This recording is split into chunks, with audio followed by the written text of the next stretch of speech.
Language families. If you're anything like me, you like to see how things diverge. The history of companies, government regimes, video game franchises. I love it. Being able to track with your finger the history of these things and how it emphasizes how much in common they have, or how they all stem from one common ancestor, or ancestors. My favorite version of this by far is language families, from the far spread and developed ones to the small isolates with unclassified families. It raises so many interesting questions, like how could English have connections to faraway languages such as Persian or Hindi? How much of English came from its original ancestors, and how much comes directly from foreign influences? And why do those languages have enough power to influence it? What is a language family? A language family is a group of languages who are thought to have developed from a common ancestor, those languages' parent.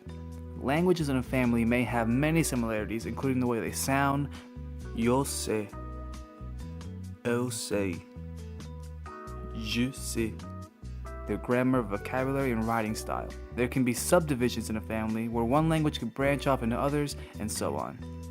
Families can be very large with multiple subdivisions, or they can be very small due to their geographical isolation.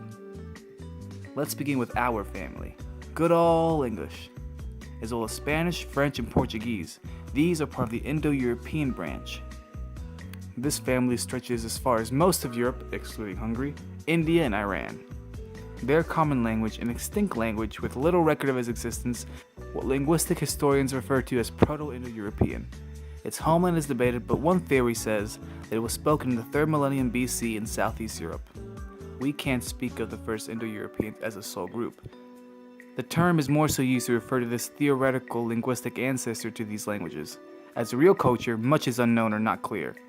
But for some reason, the language and its culture spread across the large landmass, and through migration and conquering, and with many diversions of the language in between, we can classify different branches that developed. The differences that developed are great in scale and number. Bonjour, je m'appelle Cilia et bienvenue à la première émission de Easy French, ici à Paris. Приветствуем вас, дорогие зрители Easy Russian! В мире существует тысячи языков, и нам было очень интересно узнать, какие языки хотят изучить жители Санкт-Петербурга. And it's amazing to think that one language could branch off into completely different languages and dialects such as Portuguese and Urdu. A reconstructed version of the theorized language to rule them all, at least in these areas, is called Proto-Indo-European, spoken in 4500 to 2500 BC, which keep in mind that languages change rapidly and profusely, so it wasn't the same language throughout this time and not standardized by a school or any school system whatsoever. There's not even any writing in this language because they didn't have a script, because script and language developed separately.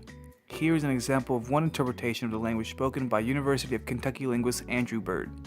It is a story written in P.I.E. by German linguist Eugen Schleider in 1868 called The Sheep and the Horses.